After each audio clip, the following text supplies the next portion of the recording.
What is crack-a-lackin', fellow thermonuclear AFers? I am the incredibly sleep-deprived Dan Favale coming at you with my certified fantabulous co-host, Mr. Grant Hughes. We have to talk about, this is not what we planned to talk about. We were going to bounce around the NBA and talk about a whole bunch of different stuff and teams and players. James Harden was traded to the Clippers, though, so we're going to get into that. We're going to talk about the impact it has on the Sixers, the Clippers, maybe the rest of the NBA as well. But first, and I would argue foremost at this point, if you haven't subscribed already, do that. Apple, Spotify, YouTube, wherever you get your podcasts.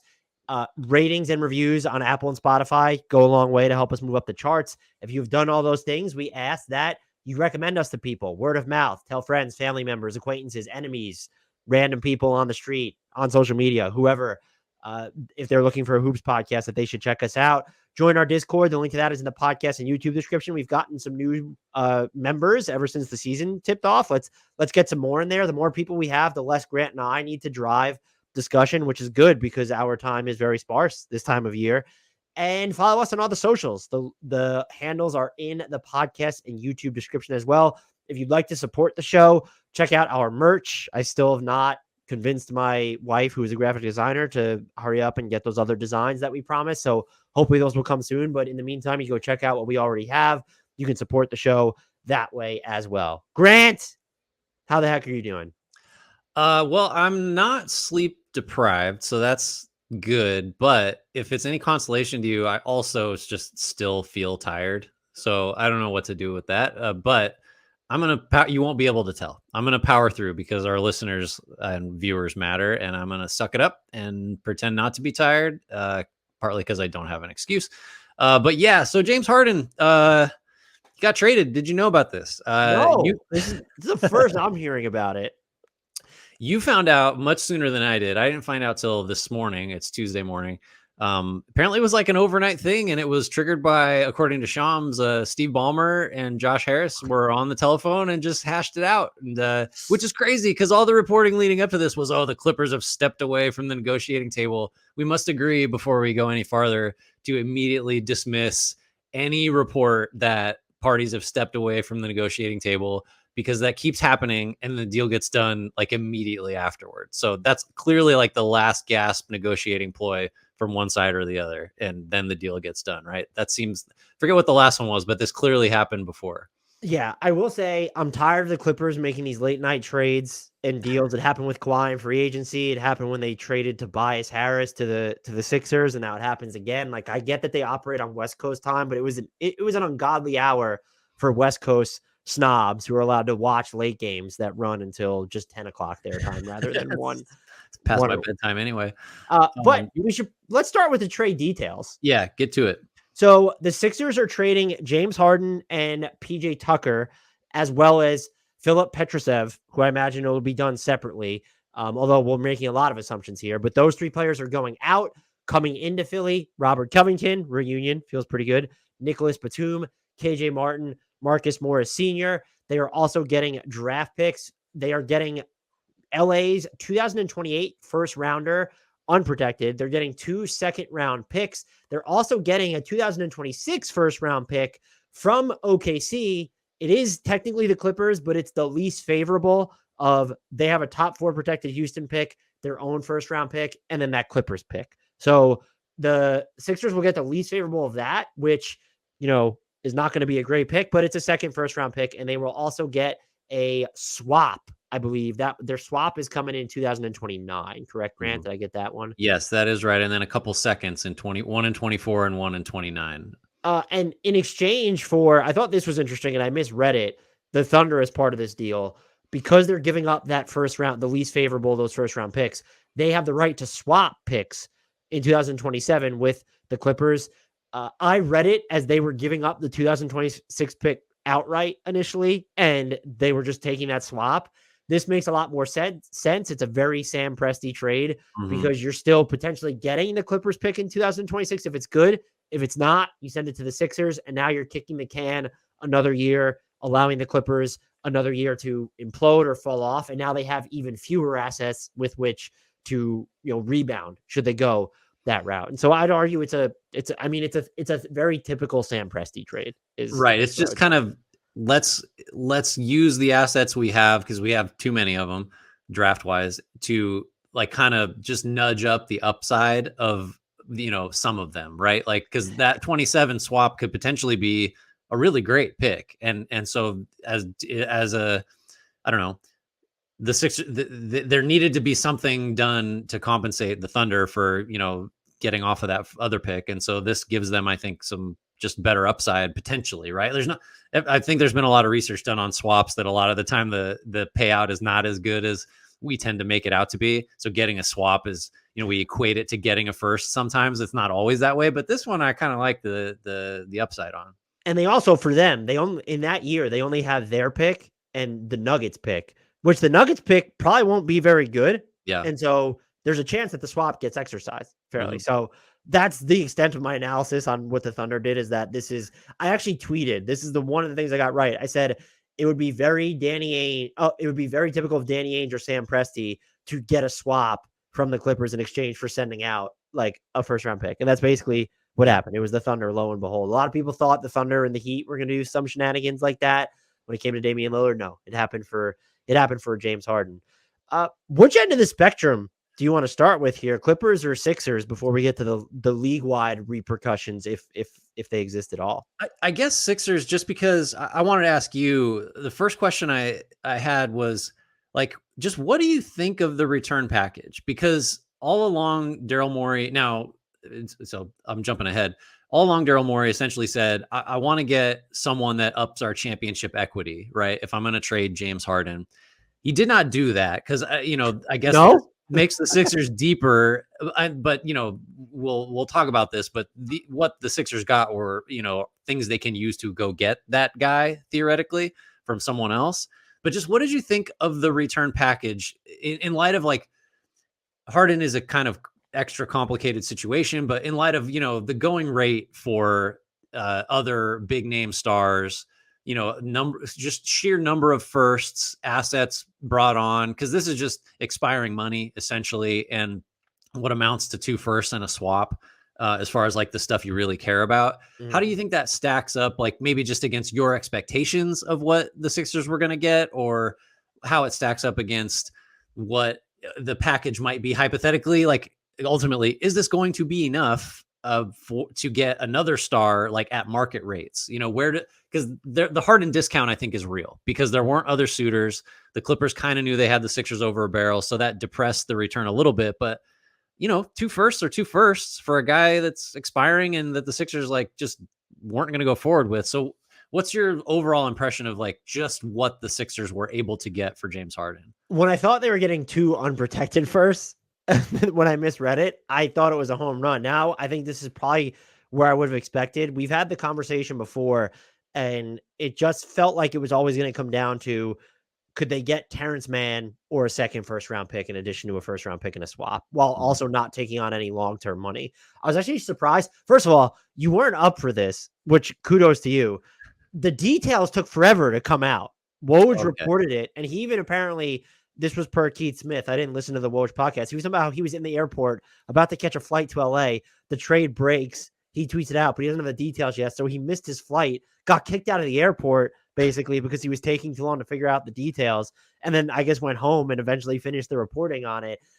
It took forever for the details to come out. And so I was like, we were laying in wait to figure out what it was. I think knowing how ugly he made it and knowing what few avenues were available to both him and the Sixers, this feels about right. If anything, I think you can argue the fact that you walked away with 2 first round picks, a swap, and KJ Martin, just another guy has a very low cap hold. You can throw into a deal. It's like, oh, look at this guy who's young. He'll give you some rim pressure. He'll be moved around defensively, even if you don't think he's a great defender.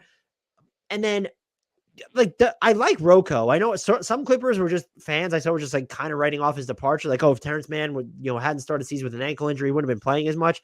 I still think he's pretty valuable. I think Batum can help the Sixers. I don't know what a healthy Marcus Morris has left. If anything, it is a reunion of sorts for him. He's a Philadelphia native.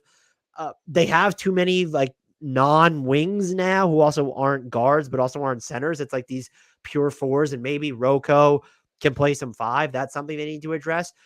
I was not shocked one way or the other, but it really comes down to Tyrese Maxey isn't going anywhere now, because I think that factored a great deal into this Yeah. trade was, he's averaging over 30 points per game while shooting 1,000,000,000% from three, and his passing is improved, and he has more laterality off the dribble.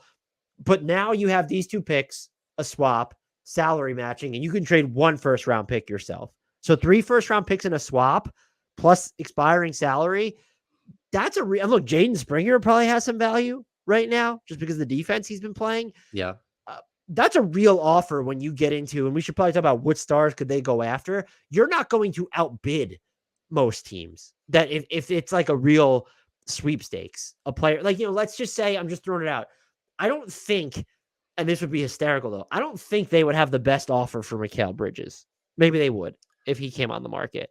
But like 3 first-round picks in a swap is a real like baseline, like to where if the player says they want to go to Philly or says they don't want to go somewhere else, or maybe it's just are other teams scared away from a Pascal Siakam or Zach LaVine. Those are the names that are going to pop up, I think most frequently. That's a real offer to put on the table. Yeah, I think before we go to the Clippers side of this, I think you've got us angled exactly where we need to go, which is like the next steps for the Sixers, if you're ready to go there, because within Woj's reporting, and it's just putting a finer point on what I think everybody knew the Sixers wanted to do, is they're, quote, expected to pursue a high-level guard in trade, right? So what does that mean? And like, sure, we all know what, they want an all-star at least. We want someone that's going to definitely start, that's going to be like no worse, clearly the third leading scorer on the team, maybe the second leading scorer, depending on what we're talking about, which is all fine. And all the assets you've mentioned that they can package together, 40-ish million in expirings. And I mean, not including Tobias Harris, but they're probably not trading him. The picks, the swaps, all those seconds that they have.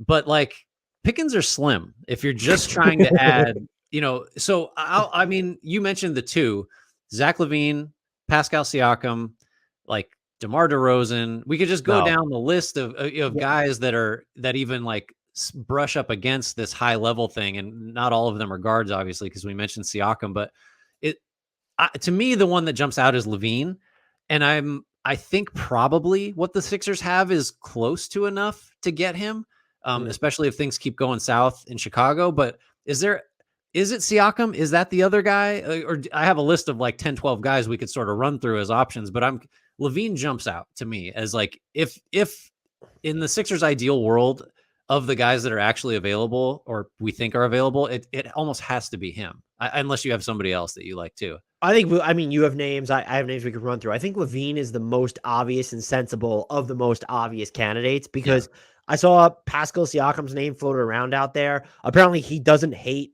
Nick Nurse as much as an OG Anunoby does, or Scotty I didn't Barnes. even think about the Nick Nurse angle. This is why we need to team up, because you pointed that out. Continue. Sorry. My whole thing there is just like, let's just say he's cool with Nick Nurse. What is like Siakam and Embiid going to be on offense? There's a lot of overlap in the spots they want to work from. I definitely, Siakam's used to being more of a floor general type, although not so much this season. Yeah. But just like, I just don't know. Defensively, that could be really cool. Like it might be super effective, but I'm looking at, look, LaVine's a great fit just as an off the dribble 3-point shooting guy. Now you put him in a role where he becomes the third option because he's not your primary ball handler. That's a role. I still think he could be like a number 2-ish guy on a contender, but like the number 3 spot is like, that's the role that like Zach LaVine goes in and you have a leg up on so many other teams if he's your third option. I don't want to say third best player. That could be disrespectful, but like Tyrese Maxey's trajectory right now is supernova-esque. I get the interest there. It's just, this team needs, and correct me if I'm wrong, I know they have DeAnthony Melton. Kelly Oubre Jr. has had a pretty good start. Like, they need wings. Yeah. And LaVine's not a wing. And then defensively, again, you have Melton here. Jaden Springer too, apparently. You better mention Jaden Springer if you're talking about defense. But like, if Maxey and LaVine are your backcourt, like that puts an awful lot of pressure on your front line into Tobias Harris and Joel Embiid and like whoever, and Melton. Like if that's going to be your go-to lineup, let's say. So I look, of the names that are out there, I think of the most obvious names. I think some of us might actually come up with some under the radar ones that could make potentially more sense. But I've seen the word guard thrown around a lot in the subsequent reporting or analysis. I don't know if that's like if that's so much a need as we're reacting to what the market looks like, and it's more like DeMar DeRozan, who's kind of a forward now, but he's not a wing on defense. Like that's not someone who's a wing on defense. Yeah. And the other thing I think we should mention before just we go through the names, do you think that it's more likely they don't actually make this move in season because they want to see what their cap space can do? They're in line for like 65 plus million in cap space right now. They have the KJ Martin hold. That's super tiny. Everyone else is expiring. And so I could see a scenario where they're kind of making the move on draft night when they can also trade their 2024 pick. Now, all of a sudden, your offer is 4 firsts and a swap, plus all this flexibility. Yeah, I know. I think as I was trying to put together, like, what is the best path forward for the Sixers based on what they said they want, unfortunately, it feels like waiting is the best way to go, which is like, that's a weird follow-up tack to take when you just traded a guy on Halloween, right? Like they clearly there was some urgency here. I guess you could have waited. You could have let the Harden thing linger. I know that would have continued to be really awkward. And maybe this was Embiid or, someone else within the organization saying like, we just have to turn the page to some extent. But you're totally right. If you wait till draft night, I think the chances of getting someone that really moves the needle increase significantly. I think, I guess, like, I would be surprised if they got anything done before the trade deadline. So either way, who's looking to trade right now? That's I the guess thing. Chicago and Toronto are kind of circling the drain. Here's totally the thing that I bump on, other than LaVine. That's why LaVine keeps coming back, because I was looking, because there's another route that the Sixers can go, and that is the one they've kind of talked about, is just we're playing the cap space game. We're going to get into free agency this summer, and like half the guys or more that I was targeting as potential trade possibilities are guys that their deals are going to expire. That's Siakam, that's Anunoby, that's, I don't know, like, you want Klay Thompson if you want to get real nuts. Like, there's all these guys that are just going to hit free agency that does it make sense to give up a bunch of assets that you just got when you could wait and sign these guys, or kind of do both if you wait long enough until draft night? So the cap space thing, that would be like the ultimate waited out move. But I just feel like the way that the Sixers have conducted business to this point, like, they didn't operate hastily, but again, it's not November yet as we're recording this, and they made a trade. So like, there's something pushing them to move. I think they should wait. I just don't know how realistic that is. And I think if they don't get really patient with this, then they risk, look, they already took probably less than Harden would have been worth, like, in a vacuum, if none of this other bullshit was happening. And then if you hastily do something with the assets you got, instead of waiting for a better deal to materialize, maybe you're getting less than you otherwise could have. Again, your returns just keep diminishing if you don't, operate patiently. It's hard to imagine a lot of patience right now based on how things have gone. I don't know. You know what I mean? Like, there's a push and pull in terms of the timing of what comes next. Yeah. And for me, I think I don't wait because I want to use cap space, even though that can facilitate trades, just because when you look at the free agents on the board, as you kind of alluded to already, I mean, first of all, 3 of them are now on the Clippers, and you've now presumably helped the Clippers keep 2 of them with Paul George and Kawhi there. Yeah, we got to talk about that when we get to the Clippers. So they're off the board. And then it's, okay, Siakam, again, the fit with Joel Embiid is weird. I don't know how he'd feel about, playing for Nick Nurse again. If OG Anunoby's the guy, he can't be the guy. Like, that's not the reason. He can't be the reason you wait. That's not a player who's good enough. Neither is right now Klay Thompson. So I would wait because you believe that the star trade market is going to open up this summer from the current Zach LaVine or Siakam, or could it kind of be Towns? And we're not going to want to see that with Embiid anyway, because like those are when we're looking at in the middle of the season, are there any other, I have some names where I'm like, well, that'd be really interesting in the offseason. But like right now, aside from the 3 I mentioned, like, what are the other names that we could realistically, plausibly see becoming available? Yeah, well, so again, these are guys, as you're searching for guys under contract, and some of these will have limitations because they just signed these deals.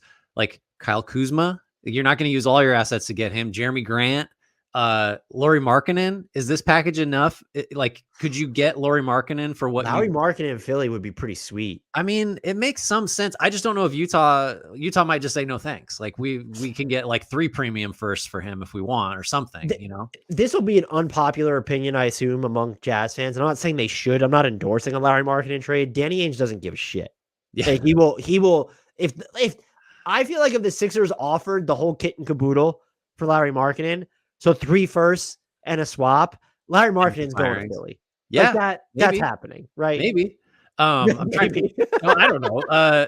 Who else? Bogdanovich from Detroit, I think is someone. But again, we're not talking like so you're like thinking that they might be like, well, we'll give you like 1 first and salary. Yeah, because I think again, the patience thing, like maybe you go get a piece now, and then maybe on draft night when that 24 pick becomes available, you then have 2 or 3, depending on what you give up to get somebody now. I'm trying to be realistic about what this package can return and choosing teams that have veterans that are either not interested in winning or would just put a higher value on, future assets and flexibility. Like the expiring money, it used to be a first round pick and like 15 million in expiring money would get you something like really good, or it might, 15 million in expiring money might just get you a first, but the market is just different now.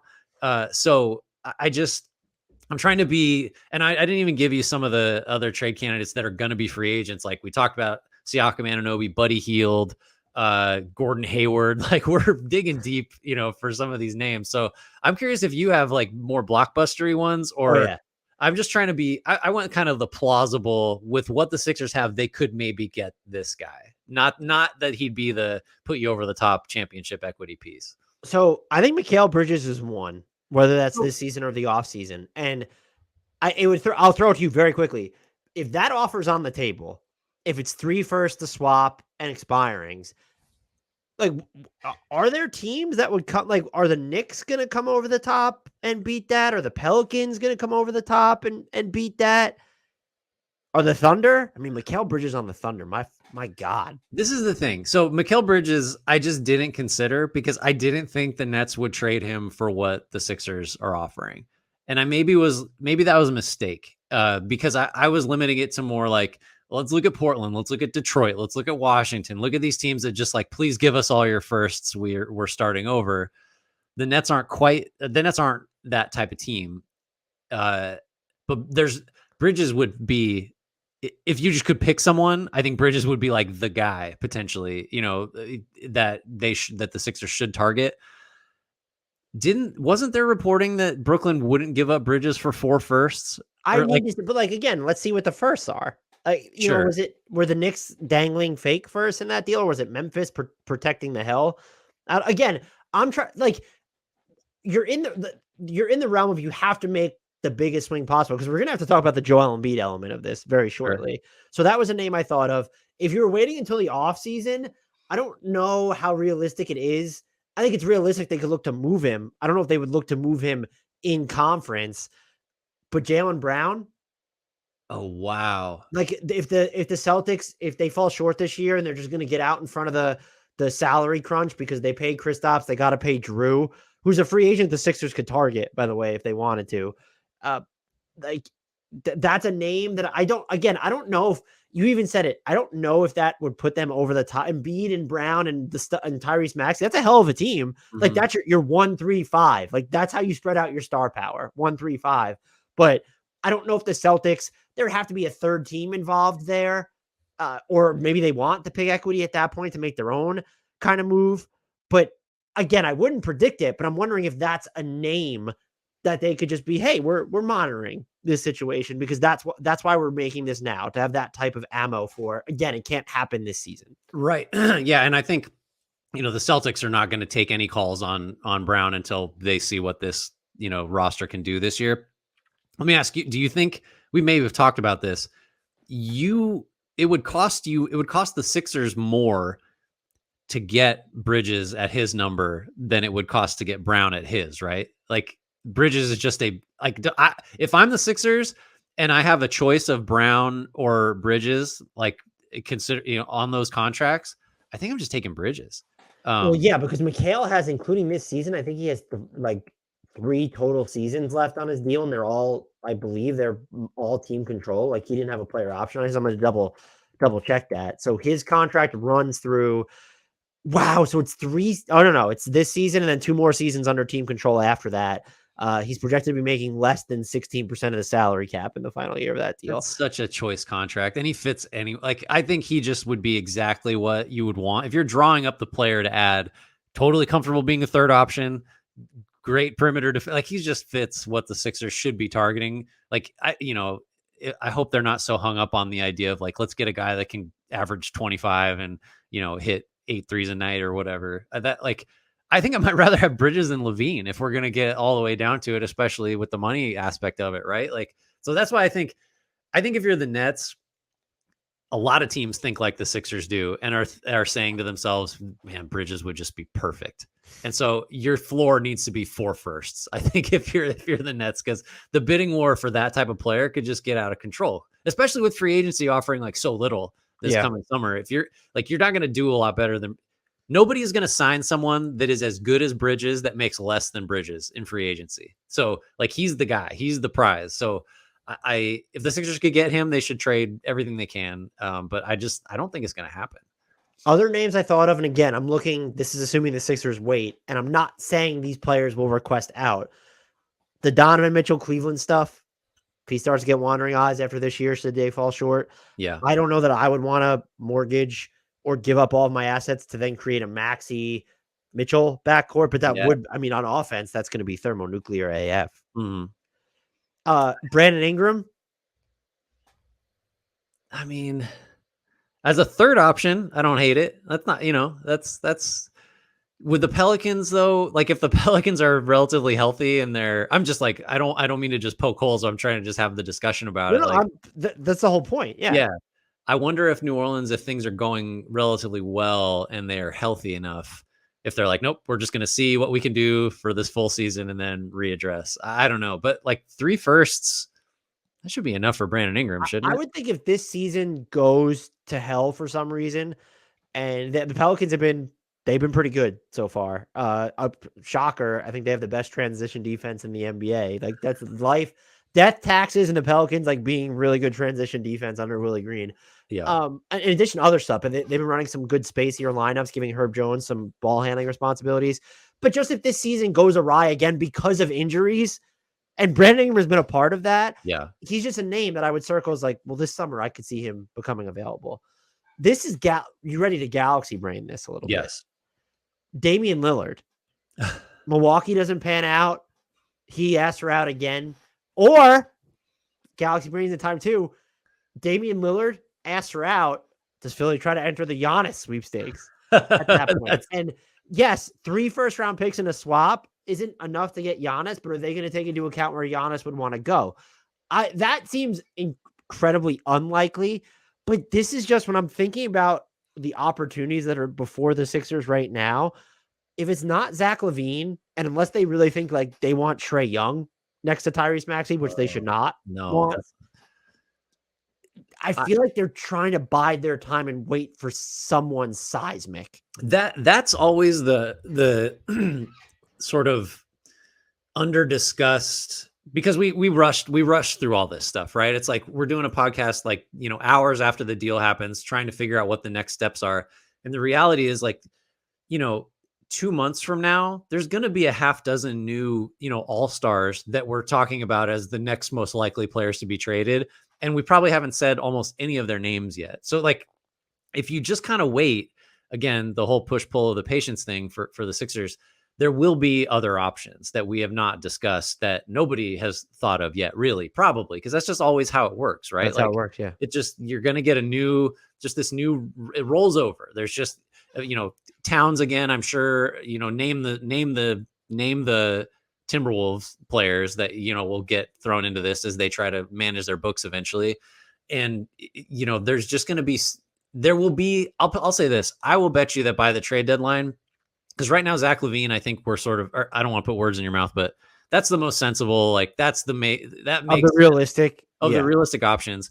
By the trade deadline, there'll be 3 or 4 guys that make more sense than Zach LaVine, I would assume, just because that's teams, some team that thought it was going to be good will be bad, and they'll be out of the race, and they'll be looking to pivot, and that's just what's going to happen. So, I mean, that's bad podcasting because we're just throwing like hypothetical, not unnamed players out there, but it's just another argument in favor of the Sixers kind of trying to slow play this. But then there's the Embiid element. Like, how far does his patience extend? He said all the right things and has continued to do that. But let me put it to you, because I keep dancing around it. Like, do you think a deal gets done with these assets? Like, put it like, rank the order of likelihood, draft night 24, trade deadline, or before trade deadline, something gets done with these assets. I think so. I think draft night or later is more likely than before the trade deadline, just because I could see a scenario where Daryl Morey and the Sixers aren't going to want to give up their best offer to get Zach LaVine. And if it's a matter of getting Pascal Siakam, they might just say, it seems like he really wants to become a free agent because he's told every single team that he's not signing an extension with them. So we'll just go out and sign him in free agency. Right. So I think that's probably more likely. And you mentioned this will be a good segue into the Embiid stuff, but like, you have to factor in what's his patience like. And so his current contract has, after this season, just 2 years left. And then he has the player option in 26, 27. It's like they don't have to acquiesce to a trade demand this summer, although that is kind of when pre-agency would start. Mm-hmm. Morey's kind of a risk taker, though.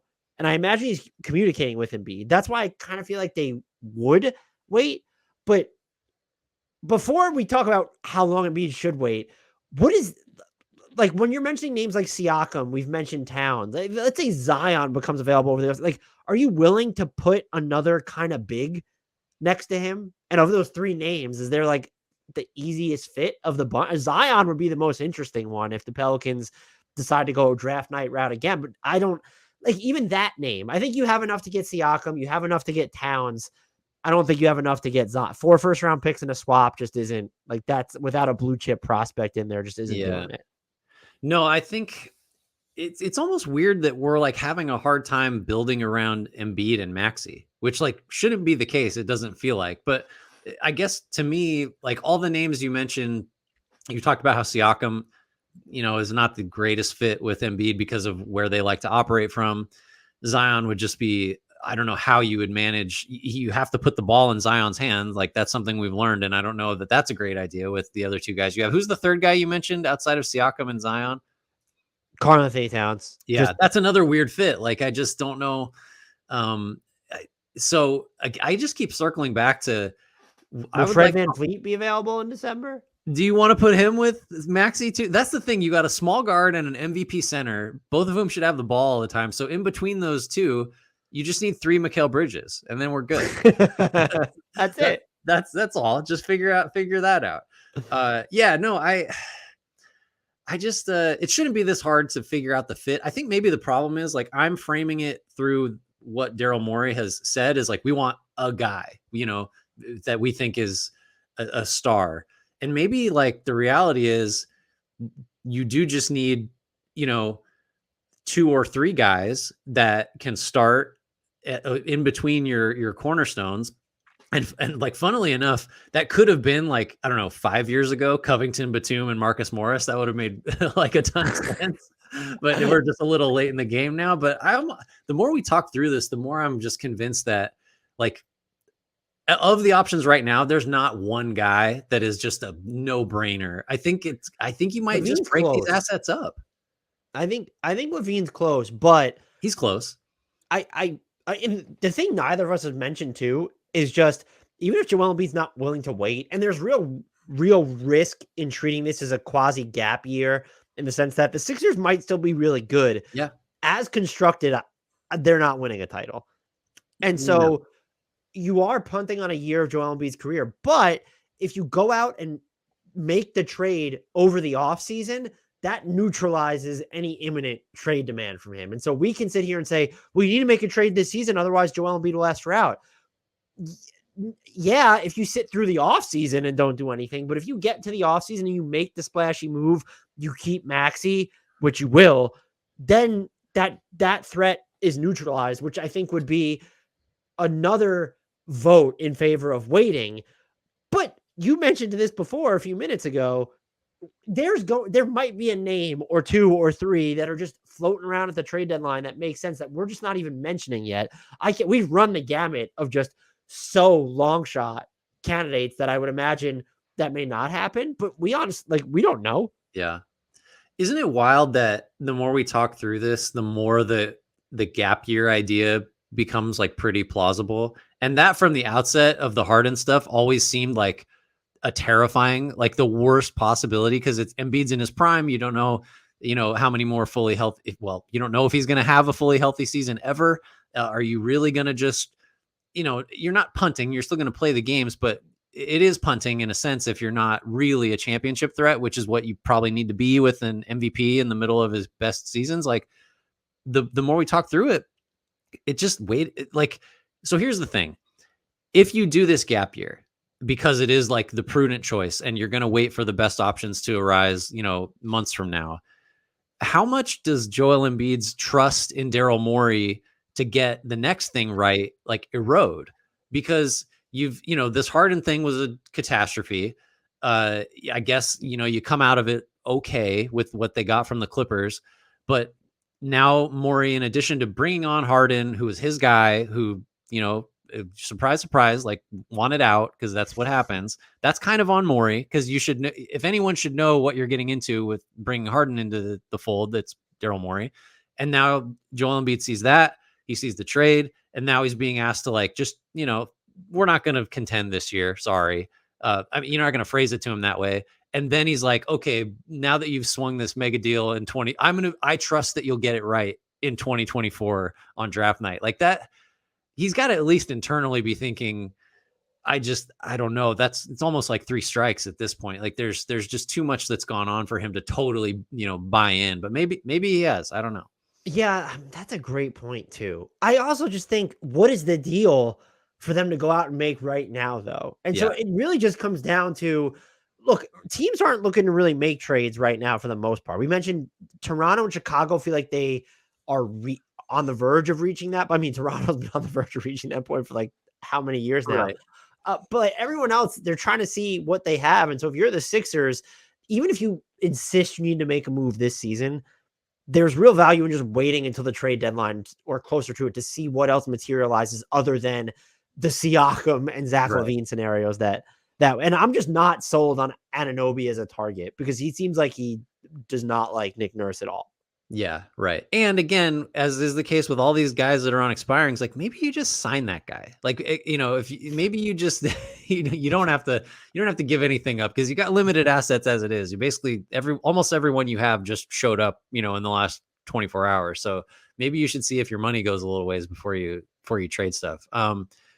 Clippers? Yeah, we should probably hit the Clippers side. My big questions in order, and you already hit on this one, was, are we getting extensions for Kawhi and Paul George now? Which is like, I guess I've seen that reported that that's suddenly likelier. I just are we sure? Because I guess what's the alternative? The alternative is you just have your 3 highest paid players hit free agency and leave at the same time, which is like, depending on how this season goes, I mean, I don't know. Maybe that's not palatable. Everybody keeps okay, this is a tangent and it's too early in the Clipper side for a tangent. And if so, how much stock do you put in the Clippers are going to open a new arena and Steve Ballmer really wants to have stars there to open this new arena? Because you see that all the time. I think I've made that argument because it's like been accepted into my brain.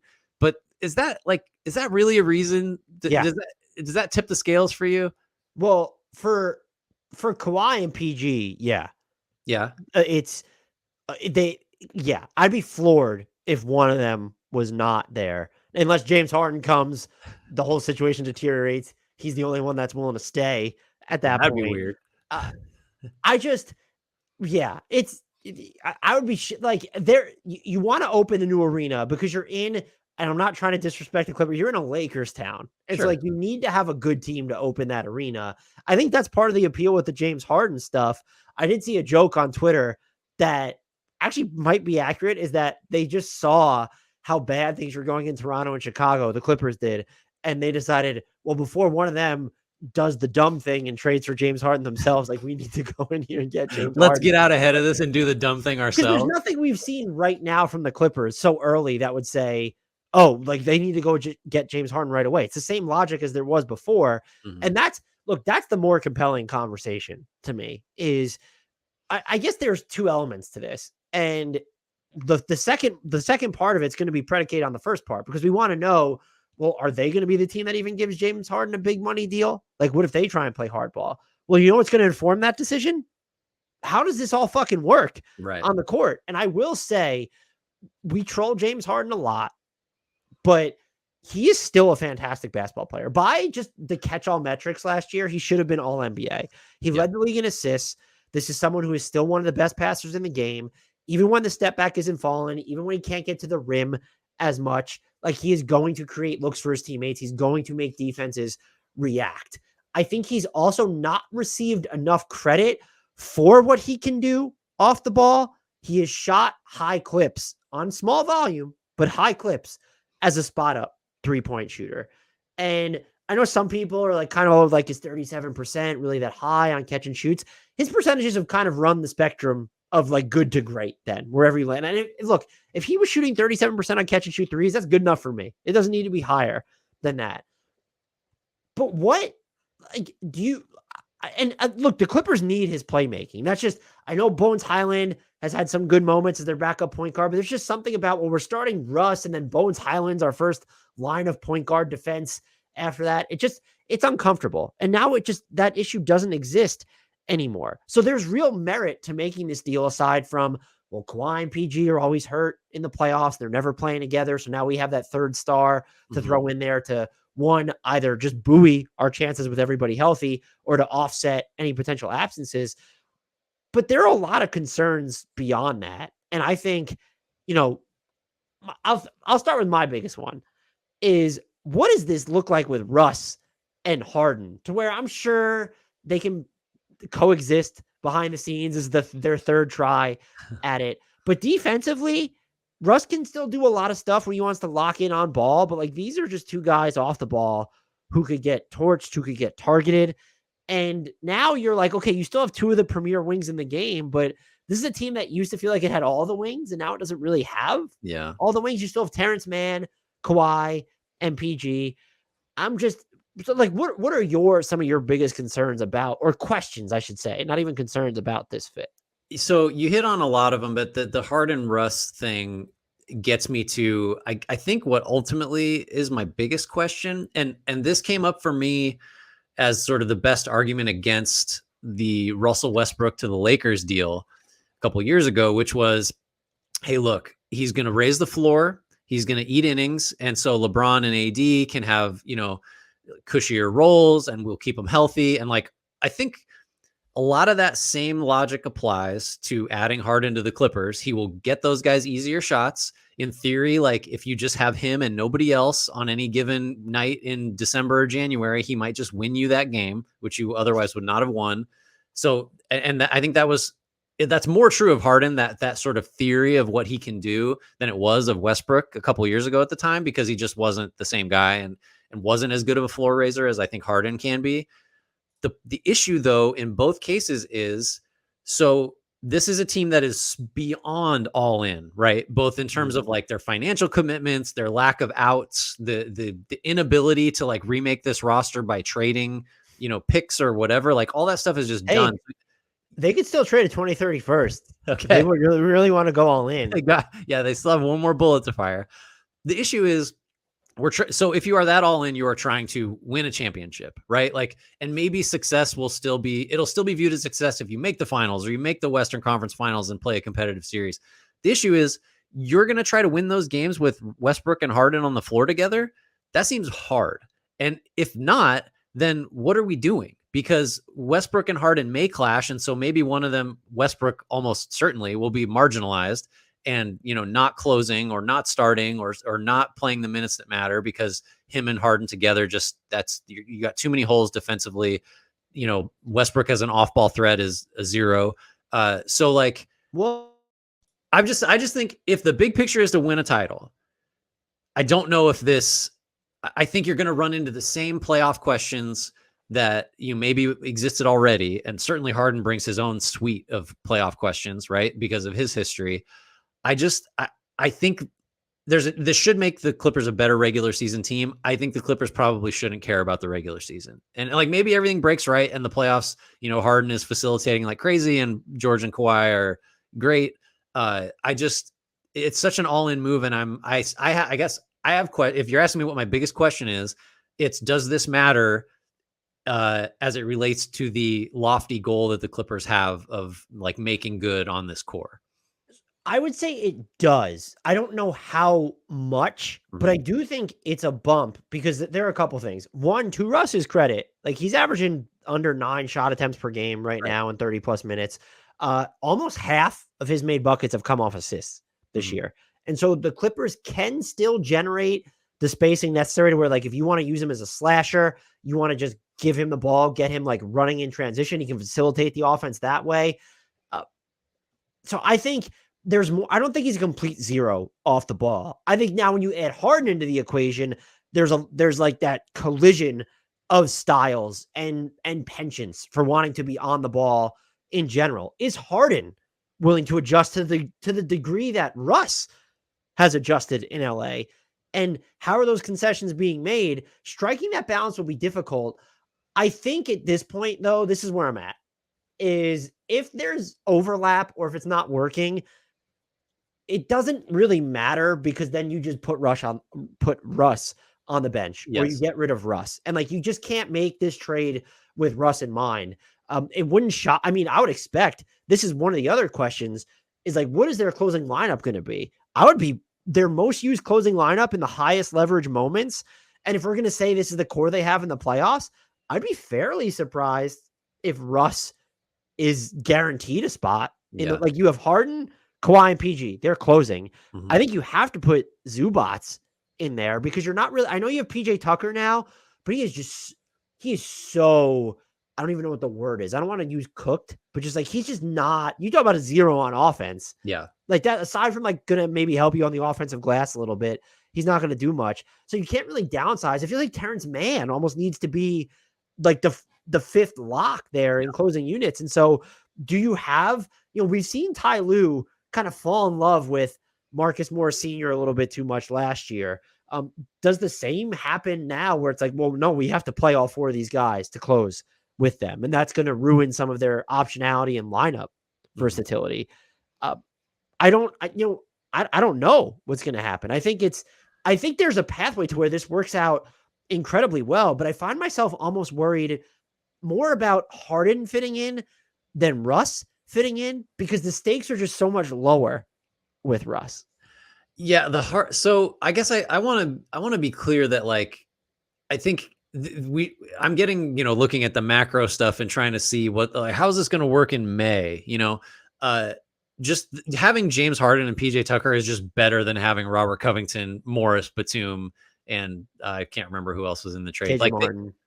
The talent upgrade is like no question. Like on paper, suddenly you've got one of the best facilitators in the league playing alongside two-way wings that while they can do that, be first options themselves. I think like it's probably better for everybody if at least some of the time they're just feeding off of setups from a like generationally great and prolific assist guy, right? Like that's a good thing. Like that's all good. But I think you're right that like the odd man out here almost has to be Westbrook because I think most of the good stuff that Westbrook gives you, man can give you, and he can give you some other things too.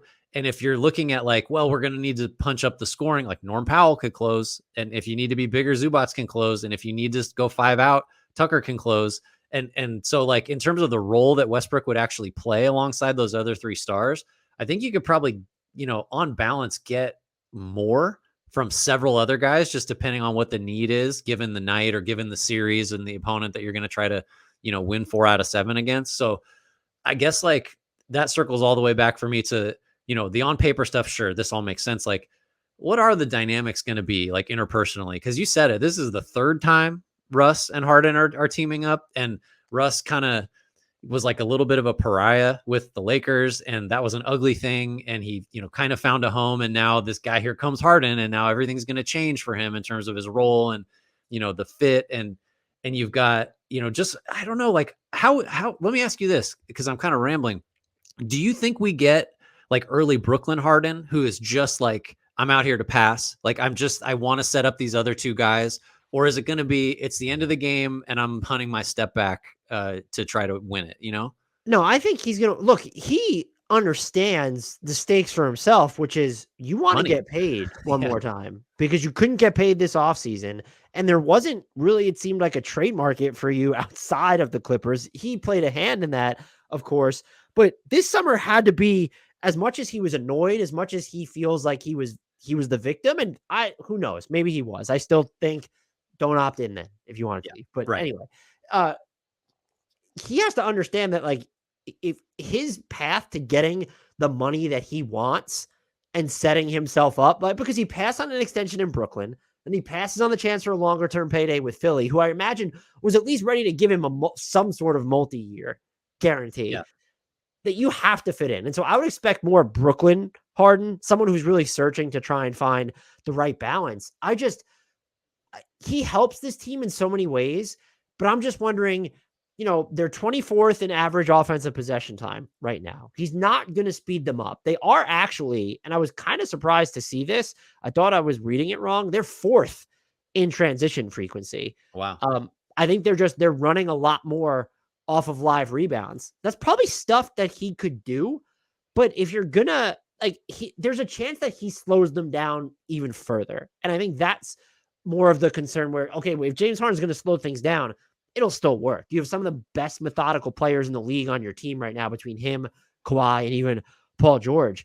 But that's another kind of stylistic, not clash, but just an overlap of, well, is this going to pull them further away from, they weren't really that athletic and quick to begin with. Now they're even less athletic and slower. And I honestly don't know what the answer ends up being. And that also leads me into the question here is kind of the impact that I think they will miss Rocco, especially when you're going to, juxtapose his departure against having PJ Tucker there to maybe take some of his minutes. Yeah. What does this team need still? Because I can make a case for they need kind of a different center option from the Plumlee, Zubats, Tucker crew. I can make a case that they need another wing. I make a case that maybe you want a different type of guard than a Russ or a Bones Highland than you have there right now. I think that's probably the lowest priority. But when you're looking at, can they go out and get another wing or change up kind of, a combo forward who can also log time at the prime version of PJ Tucker, age him down 10 years or something. It feels like they need that player. And look, I made a joke before, that 2030 pick is still on the table and you're already this all in. Yeah. This is a good bit, by the way, for a stat padding thing. What team, you could pick one team to reduce the ages of every player by 5 years. It's got to be the Clippers. That's the first pick because you get 5 years ago, PJ Tucker and Russ and Harden. I was going to say put the Sixers with Batum and Morris, but then what is Maxey, 12 at that point? Yeah, Maxey's in 8th grade. That's not going to work. No, ironically, I think to answer your question, they do need another wing. That's because this was team wing, team wing West with I guess Toronto being team wing North for a while. That was more combo forward. Yeah, they need another wing. I don't know where you could play Powell and be undersized, or you could have Tucker play more 4/3, I guess. But yeah, that's if you're gonna upgrade the roster further, that's where it has to happen. Can I give you? I don't have a lot else to say, but can I give you the sort of clarifying take for me that helps me put this whole Clipper side of it in a box and shove it off to the side for a minute? Can I throw out some follow-up trade targets for the Clippers before we get into that? Yes. I think to keep an eye on a Dorian Finney-Smith or Royce O'Neal in Brooklyn. They probably have enough to get one of those guys. Now, this would be complicated because the salary matching rules, but since they have, you wait the appropriate amount of time with Tucker and you have Norman Powell, they could, in theory, and I love when you're laughing before you say the name. I know it's because of what it does to just their salary outlook. They could be a Jeremy Grant team. Oh my God. Can you imagine? Yeah, no, he would. Well, is he a little, He's kind of more he'd be fine. He would be for that money though. Addresses more of like, well, but I think if you want James Harden defending power forwards, like you can have Jeremy Grant defend some wings, or maybe that like your downsized lineups. That's, I mean, Godspeed with the rebounding, but I know you want to give more names, but that you just so now you're asking more by definition of George and Leonard defensively. Because they're going to have to move around and like check some quick guys. Some nights they're going to have to move up the positional spectrum. Some nights on defense. You know who becomes, I think, who's already on the roster becomes even more important. And it seems like this happens with like each passing Clippers move somehow is Terrence Mann. Yeah. Just becomes more critical to everything they're doing. You can't give up Terrence Mann in a trade. No matter what. They were correct. They can't. Yeah. They can't. They needed a guy who can guard 5 positions, I guess. I guess that was kind of like it. But like if we were thinking smaller scale, like DeLon Wright could probably help them. Like we can get the money to work there, which they could. Mm-hmm. No, I like all those. Yeah, they don't have enough to get into the Mikal Bridges business, unfortunately. Nobody does. We've established nobody does. But like that 2030 pick is a real thing if they put it on the table. I wouldn't give that, to be clear, I wouldn't give that up for DeLon Wright. I wouldn't give it up for Royce O'Neal either.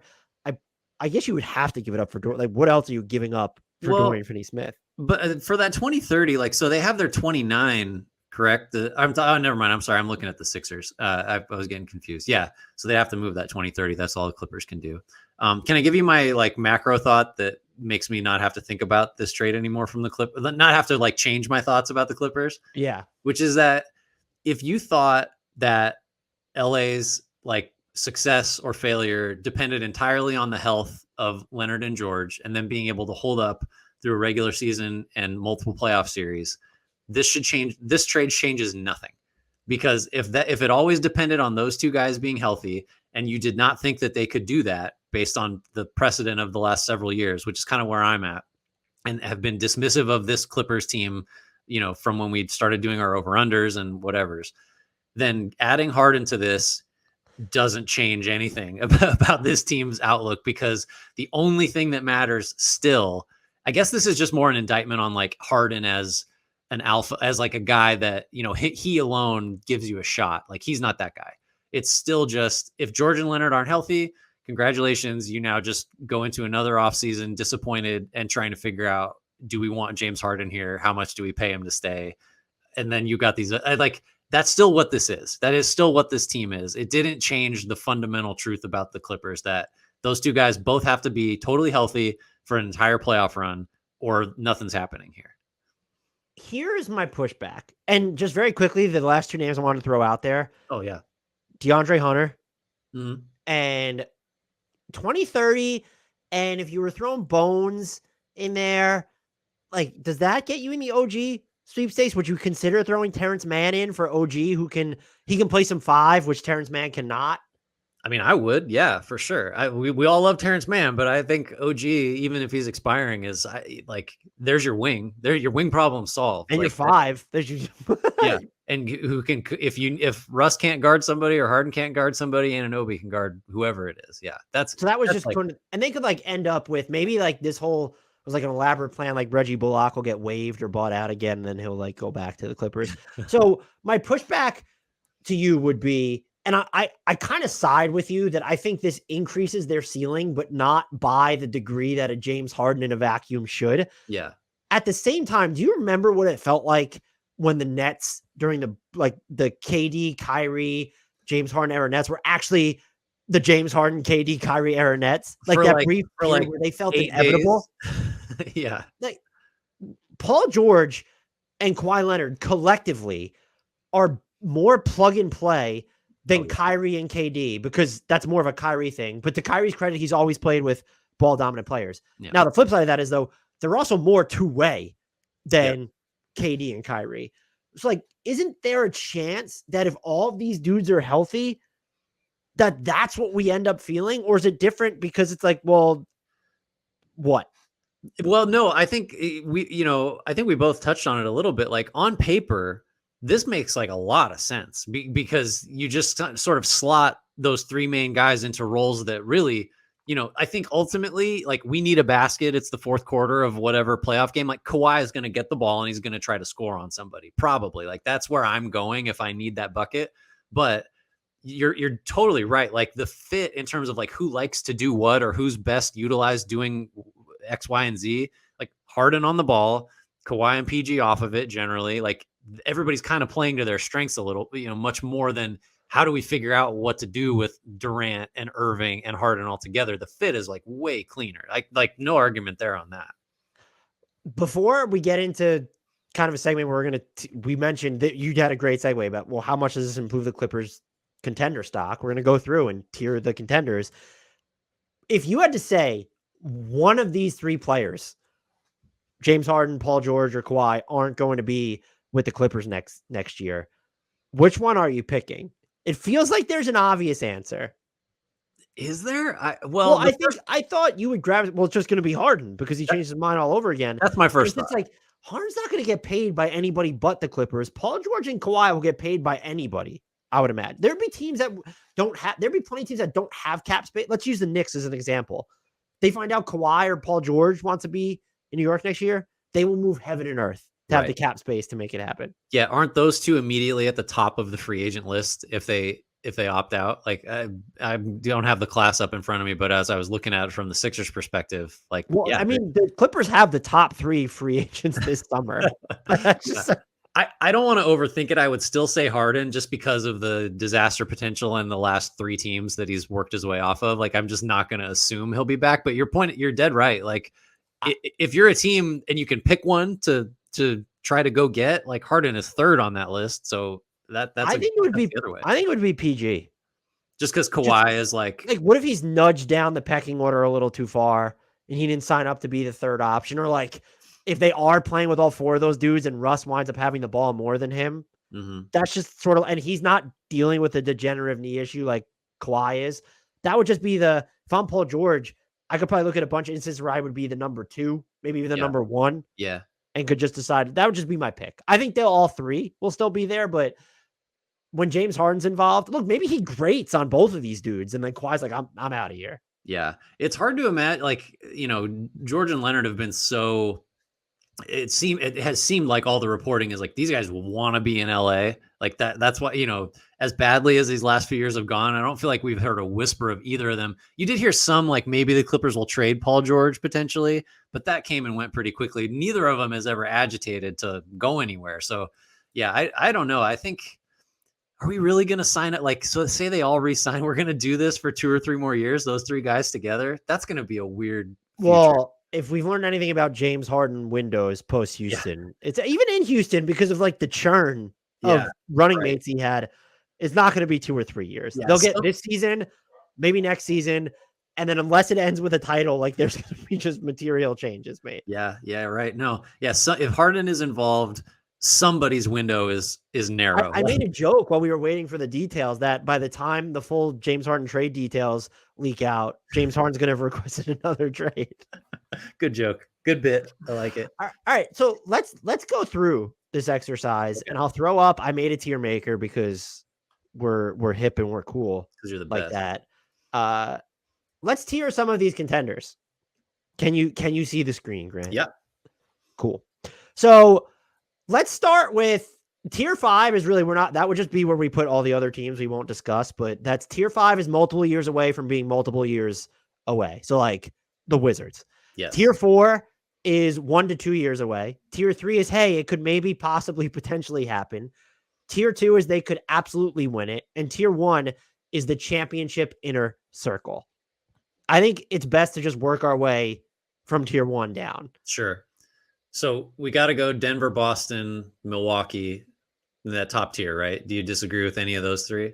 Denver is definitely in there. I was clearly wrong about Boston. I was worried, and I apparently should not have been. There's health is the only thing that's going to slow them at this point. Yeah. Who else did you mention? You mentioned Milwaukee. Their defense has been. I'm going to throw them in here anyway. I might be okay if we stop with Denver, Boston in that top tier, just for at the moment, like prisoner of the moment stuff. All right, so you want to put them in tier? They have to be in tier 2 then. They got it, yeah, no lower than tier 2 because they could absolutely win it, right? You mentioned a 4th team, no? Or was that it? No, that was it. I think Golden State and Phoenix are in 1 or 2. I'd probably put both of them in 2. We all know how I feel about Devin Booker. I get compliments all the time from Suns. It's always, you ever like, I know you're not on social media as much, but there are just fan bases that are in love with me or this podcast right now. And I always cherish it, but then I'm always just reluctant to like embrace it because there's going to come a time where they're so mad at us and they probably stop listening because our views don't align with theirs on their favorite team. I'm there with the Suns and Booker is my point. But like, we're already seeing with the Bradley Beal back stuff, Devin Booker's dealing with an injury. The fact that KD is proved to be the most durable of the three early on. So I think tier 2 I would have put them in tier 1 until we just saw 2 of their 3 best players miss most of the game. Let's see all 3 of them play a game before we do that because we haven't seen it yet. Yeah. What do you want to do with, what was the other team? Golden State. Golden State in tier 2. I think they just won 2 road games in a row, Dan. I don't know if that's ever happened before, or at least last year. Well, I was going to say, do you know what their like plus minus is without Steph Curry on the floor? Oh, it's off the charts. Like everything's upside down right now. All the starters are terrible and have massive negatives. It's like plus 40 something without Steph. Maybe. Am I in the neighborhood there? I was asking you. Yeah, no, I saw a chart this morning and it's just like this is the best starting 5 in the league last year of high usage groups, and they're just getting crushed. And then the bench comes in and they win the game with the reserves. I'll give you the Warriors in tier 2, but then you're going to have to give me the Cavaliers in tier 2. I can deal with that. But just because they have not even been remotely fully healthy yet. Yeah. And I'm watching Evan Mobley and some of its flickers, some of its moments. He had a huge game against the Pacers the other night that I saw. I'm all in. And I mean, I was all in to begin with. So I have them in tier 2. Is there anyone? So here's a team. And if we forget somebody, we'll throw them in there. What do we do with the Sixers? Well, I was going to say, what do we do with the Lakers? Because they were clearly a tier 2 team preseason by most accounts. Do you know what's interesting is, and people can't seem to grasp this, is like they're better postseason team than regular season team. True. Yeah. Because I still think they belong in tier 3 is where I'd put them. What's the definition of tier? Hey, it could maybe possibly potentially happen. Ooh. Yeah, sure. We're talking about winning a title. Yeah, and like you need LeBron and AD to remain durable because it's clear that this LeBron minutes cap, it might work for the first 3 quarters, but it's not working in the 4th at this point. And can I defend Anthony Davis for a minute? Please do. I had to write something last year and it went beyond the whole every other game AD. There was legitimate inquiries about like, what can AD give you on offense from night to night? But some of the discourse that I've seen on him, like what people want him to do, he's not built to do. Mm-hmm. Like if you want him to bang in the post or like be attacking and finishing through traffic all the time, do you know what's going to happen? Like his body type would need to be different and he's not going to be the defender that he is, right? Like he's not Joel Embiid. Mm-hmm. Like he's not like he's the way he's able to fly all over the court and teleport on defense. Part of that comes with the territory of he's built this way. He's long, he's strong, but he's still spindly. Maybe he's fragile too, but that's because he can be all over the place as well.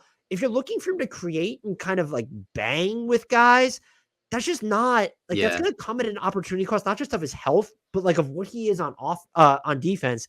Excuse me. And there's a real concern about, well, if he's kind of more of a play finisher and his jumper will come and go. All right, but like that's the player that he is, and that's still a pretty damn good player when he's healthy. I feel like we need to move on from wanting Anthony Davis not to just being someone he's not, but someone that he shouldn't be based on what his role is defensively.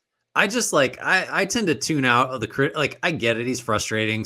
He goes whole halves without scoring sometimes, but like he's probably going to be the best defensive player in any postseason series he's involved in. And like, that's all I need. That's what matters to me. And that's what matters to the Lakers. So I think we're done with tier 1 and 2 then, right? Because I think we go Lakers, Sixers in tier 3. Sixers. So even the Sixers, like we don't need to nudge them down. We can't include the possibility of a trade, but I just think you have the MVP, you have Maxey breaking out, you've got capable NBA players in between it, and you have upside if you get a 3rd star. So like, we're talking tier 3. It's not like we're trying to get them into tier 1 here. There are 3 teams before we start to see where the Clippers fit in all this that I'd like to ask you about. Okay. What do we do with the Dallas Mavericks? I'm not going to overreact. The offense is awesome. I just all the same questions I had before the season are still there when I had them, a little bit better than 500. I don't think Dallas can be in tier 3. I think Wow. I just like if the bar is, hey, it could maybe possibly potentially happen. I mean, just by the letter of that law, I guess you put him there, but I'm not ready to come off my priors of skepticism. Kyrie Irving hasn't even done anything weird yet. So like that I have to factor that in. Are you trying to get him into tier 3? Is that what you're saying? I guess maybe I should have left tier 4 a little bit more open-ended than 1 to 2 years away. Right. That doesn't apply to them. They're 1 to 2 years away from having to trade Luka Doncic. Right. Yeah. So I mean, and also this trade hurts their championship chances more than it improves the Clippers' championship chances. Maybe that's true. So tier 4 seems fair for them. They're borderline. The other two of the other teams, Memphis is just like, I mean, they don't have Ja. They're right. not going to have Steven Adams for the rest of the year. The offense does not look good. It's They're bad. 0-4. Mini, I didn't want to take it, but mini victory lap because I was so sure the offense would struggle with that once Adams was hurt because he quietly meant so much. Memphis can't be 3. I guess you got to go. Even if you're going to cake in, like Ja will come back. No, I don't think so. Hey, look, you don't have to. Except for this offseason when I smashed their over and their entire future crumbled. So they're tier 4. I think so. We're going to have a really crowded tier 4 because I think tier 3, like we're saying they could win a title. And I'm almost out of teams there. So the team we haven't hit. What are the other 2 you want to get to before we? Miami. Is Miami tier 3? I don't know. That's my first thought. Well, you think it's tier 3? Yeah. Do we have to give them credence because of what they because they keep making the finals? I think we should probably put them in tier 3, even though they've been a wreck. They're 1-3 at the moment. I'll give them tier 3. They look like a tier 4 team on paper. Yes. Is what I would say. We both gave them an F for the offseason too. So, and here we are, heat culture. The Knicks. I mean, if Miami's 3, the Knicks can't be lower than 3. I think the Knicks. I was going to say. You think it's 2? I think Julius Randle has done a very good job passing the ball for the most part this year, but it does kind of seem like we might be on that every other year track of where I wish we were doing this 10 games into the season and maybe we revisit it like 20 games or something because this exercise is instructive. We'll give the Knicks tier 3. Okay. I have many concerns about them though. You know who I'm not concerned about? Quentin Grimes or RJ Barrett though. Okay. Very high. That's a good place to be. And look, Jalen Brunson will start hitting more of his shots. Yeah. Our tier 3 is fair. Anybody, I mean, we have to, I'm noticing now I forgot more teams than I thought. What do we do with Sacramento? That was the next team I wanted to talk about. I think you cannot go lower than 3 for them.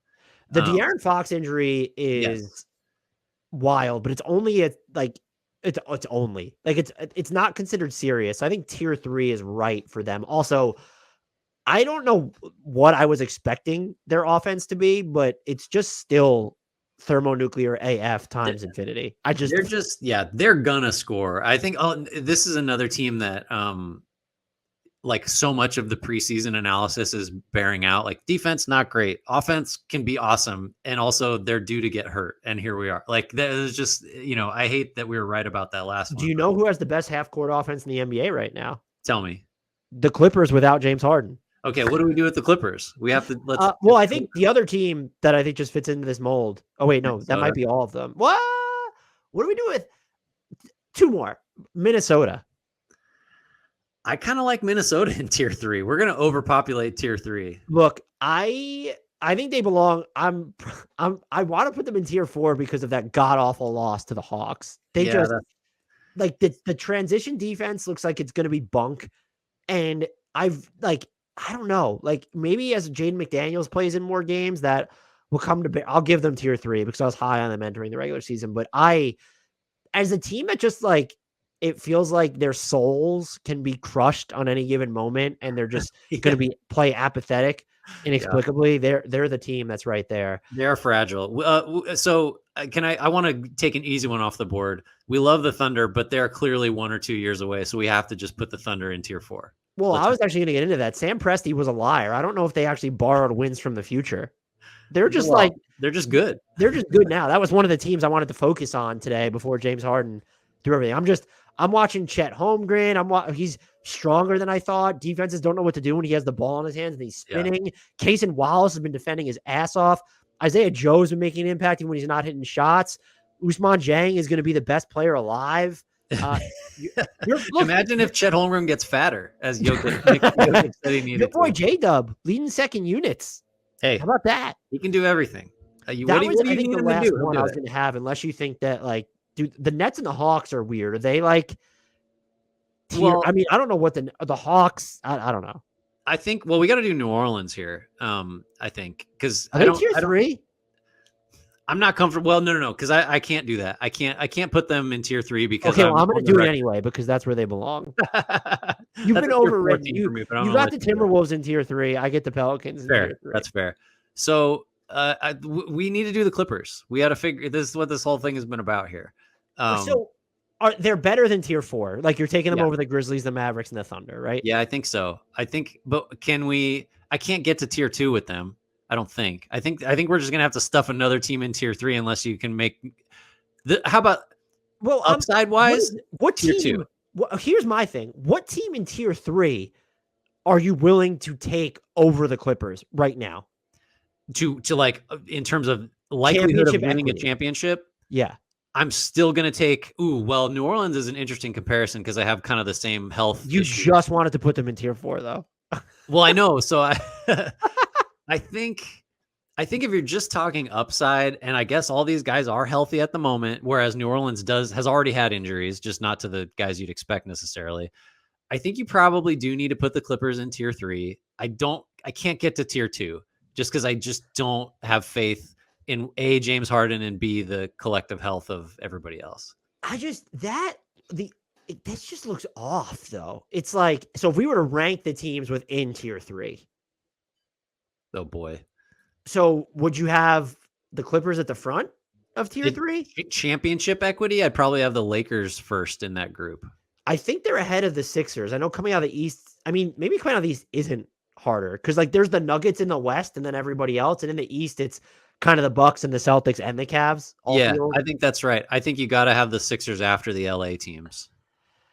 So yeah. And then, the rest of the order doesn't really matter as much. I'm going to leave them in tier 3, but I think the Lakers and Clippers are kind of like that line of demarcation where if there was a tier 2.5, we might have them there. Because I want to put the Clippers in tier 2. Oh, you're so reactive, Dan. You can't do that. You want to put the Warriors in tier 2 just because they won 2 consecutive. Well, I was ready to put them in tier 1, but I didn't want to get too crazy right away. I think this is collectively, this is right. The Clippers are somewhere between like that second and third tier. The sign of a good compromise is nobody's totally happy. So we've nailed it. We got to do the rest. Do we need to do? Yeah, let's do the rest. Let's be completists here. All right. I wasn't going to do the rest, but let's knock off the bottom tier. Yeah. The Hornets. Detroit's down there. Come on, Bull. They're down there. Come on. Yeah, that's a bet. Why not do it? The Spurs probably need to be down there. If you want to talk, you know what? Let's put him in tier 4 because who knows what Wemby's doing 2 years from now. Imagine Wemby in 2 years. First of all, he might be 8 feet tall in 2 years. He's still growing. Right. Got to factor that in. Portland is tier 5. Yes. If there was a tier 6, I'd probably throw Toronto in it. I have Houston on here twice. Don't ask me why, because I like this Rockets. You like the different logos. It's like an alternate logo, so to pay no attention to that. Anyone else belong in tier? The Raptors. Well, they're tough. I don't know. I think I could just put all the rest of these teams, except for the Rockets, option B, in tier 4. So what would be your locks for tier 4? I think the Hawks. Hawks for sure. Hawks could be tier 3. Yeah, they could. I think the Pacers belong in tier 4. I'm okay with that. They're closer to those teams than they are these bottom. What do we have? Bottom 6.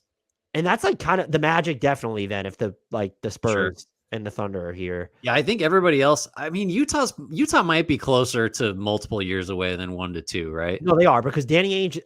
I think Jazz fans and all of us are kind of realizing this year is what everyone thought last year was going to be. Right.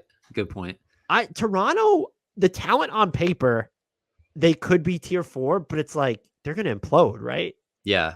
I'm good either way. I think Brooklyn needs to be tier 4. Toronto can be 5 just to keep it even there. Look at that. Same number of teams in 3, 4, and 5. Look Good at job that. by Well, us. where do we want to put the second Rockets? Tier 1. Second, because that's the Hakeem Rockets logo. So if you have Olajuwon, you're a contender. Tier 1 for them. Wow, they won't let me take it out. That's not a thing. Well, I'll exit out, but I'm going to save and download the image in this. There you go. So that was semi-instructive. So the Clippers, I feel like they at least moved up within the tier we put them in. Yeah. Would be the worst. And to your point, like there's a way better argument that they belong in tier 2 than tier 4, right? So like, again, it is like the 2.5 thing. Because if we're just talking ceiling and acknowledging that they are in fact healthy, then probably they could move up. I just like emotionally cannot get to a place where I believe the Clippers will stay healthy after so many years of not doing it. I think that wraps up all this, which would mean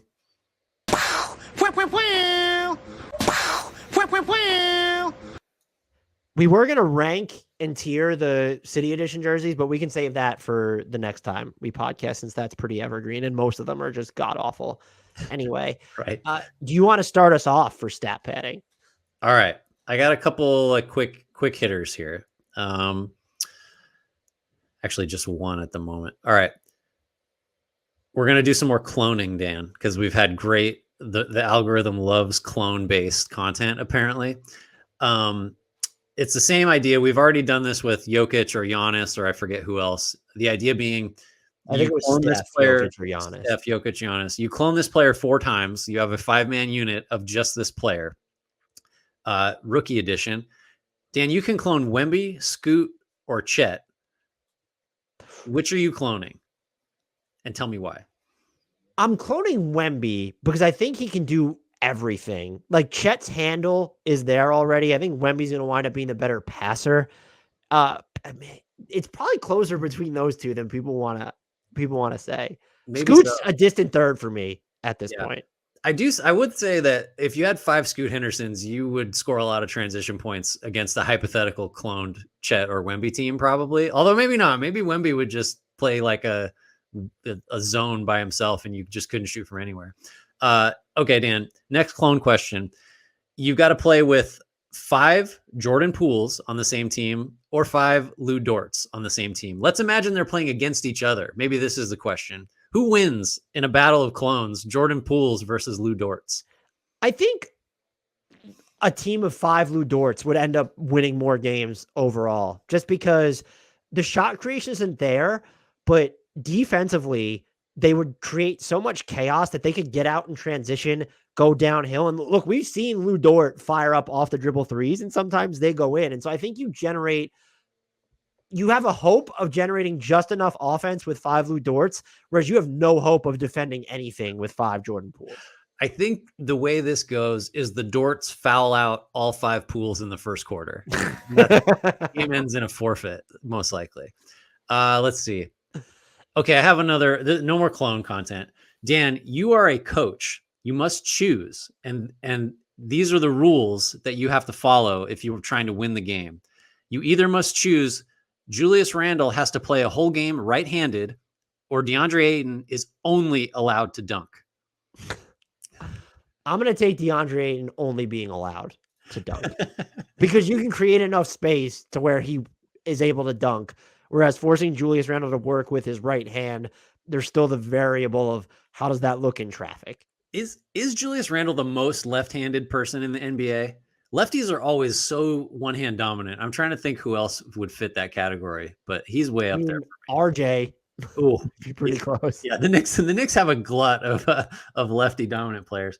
Okay, another one in this vein. Kyrie Irving gets only 3 dribbles per touch, or Klay Thompson must take at least 3 dribbles per touch. Who's more successful? Oh, Kyrie. Yeah, that's right. He's played with ball dominant guys before, and so he's done more off ball stuff than we credited him. Yes. Okay. Maybe that was too easy for you. All right. You can give me some here. I have some more for later, but I'm ready. You stole my Lou Dort Jordan Poole one, so that one's out. Here is in the vein of James Harden playing for a new team. Which NBA star has played for more teams for their career? Vince Carter or Dwight Howard? Ooh, well, you make me want to say, I'm going to say Vince Carter, but I'm concerned you've made me overthink it. That is correct. Vince Carter had 8 teams. Dwight Howard had 7. Trevor Ariza or Jeff Green? Oh, I'm going to say Jeff Green. That is correct. 11 teams for Jeff Green to 10 for Trevor Ariza. Sam Cassell or Rajon Rondo? Oh, man. All right. So Cassell got Rockets, Bucks. I'm going to say Rondo. That is correct again. 9 for Rondo, 8 for Cassell. DeAndre Jordan or Derrick Rose? I'm going to say DeAndre Jordan. That is correct again. 4 for 4. DeAndre Jordan has 7. Derrick Rose has 6. Which NBA player has played for more teams, James Harden or Russell Westbrook? That is a tie.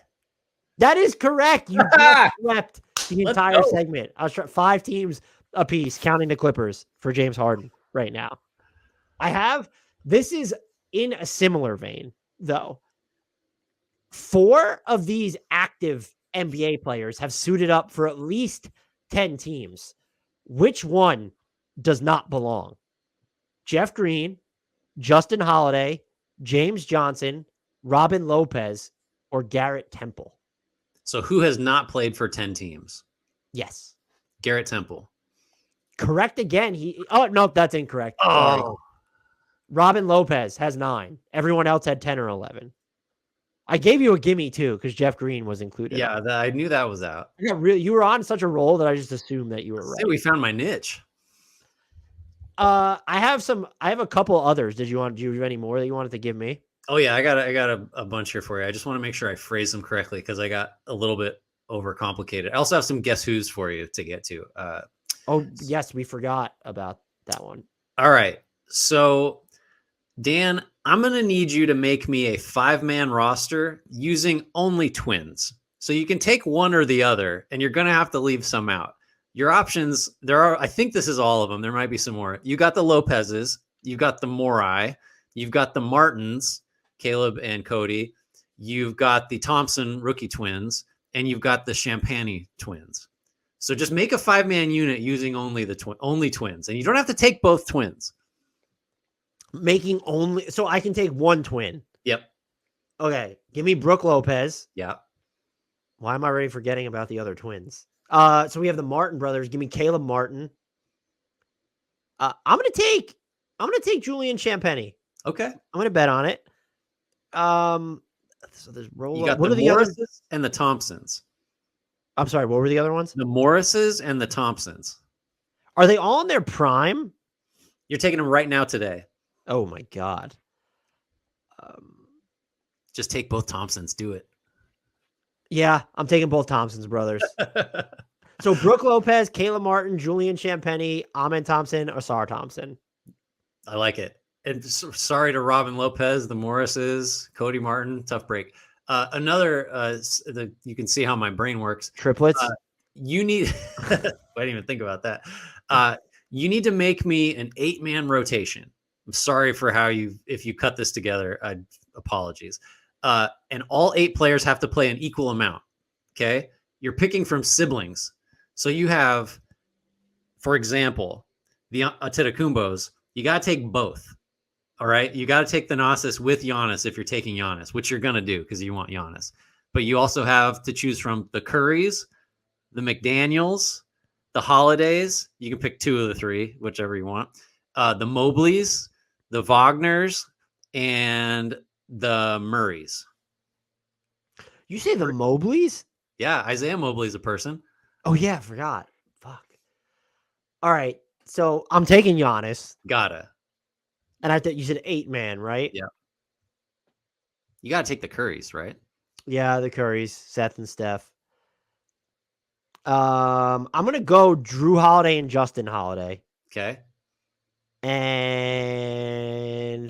am I going to take the Thompsons again? Asar Thompsons. I'm really just no. You can't take these. This is non-twin edition. So you could choose. Oh, just brothers. Oh, the Wagners.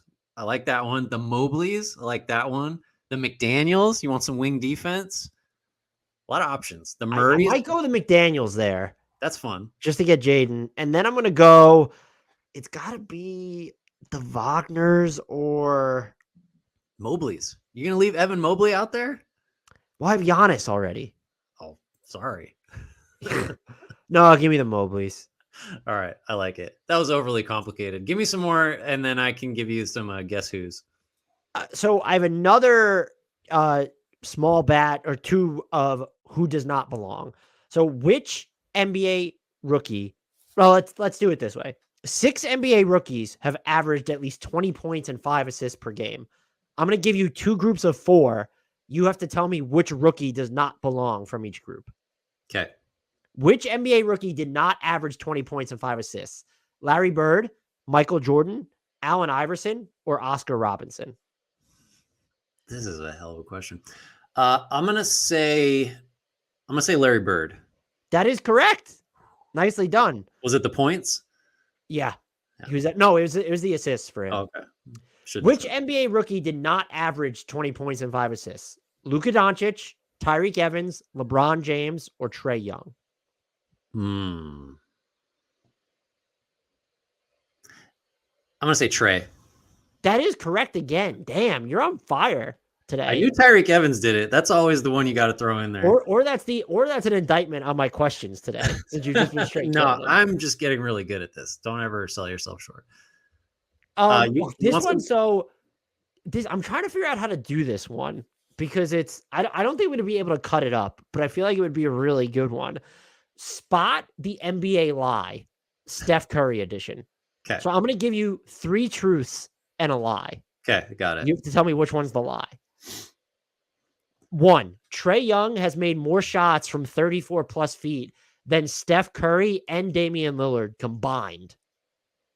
2, Ja Morant is shooting a higher percentage from 34 plus feet for his career than Steph Curry. 3, Andre Miller has attempted more shots from 34 plus feet than Steph Curry.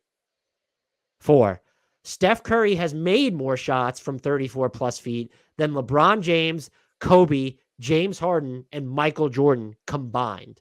Oh, man, I want to pick that last one.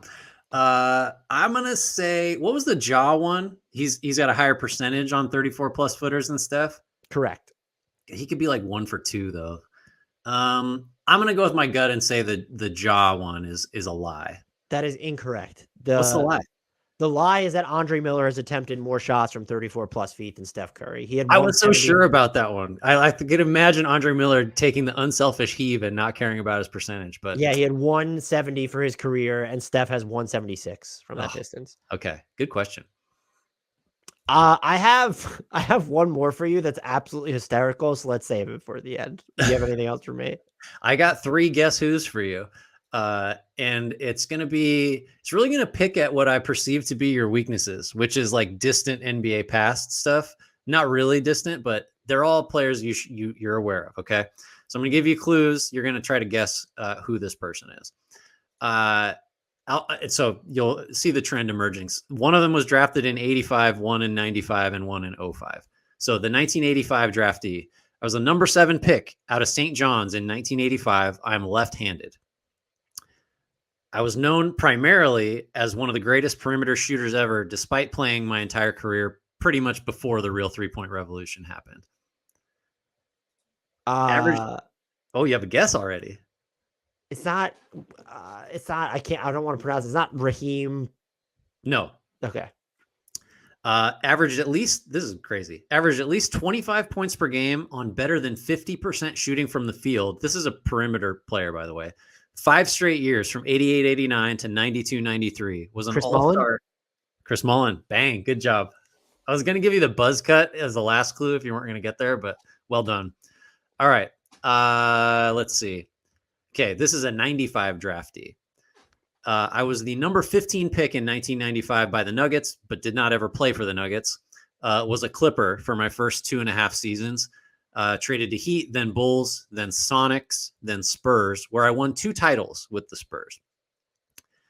I led the league in 3-point percentage in 2000-2001 at 47.6%. The next year, I led the league in 2-point percentage, shooting 58.8%. I shot over 40% from three 8 different times. I never won the 3-point contest, but I was a finalist in it. I won the dunk contest in 1996. Oh, Wearing my warm-up. Nothing yet? All right, I'm running out here. My father was an all-time great in the NBA. My brother also played in the NBA. I got nothing. Nothing? Okay.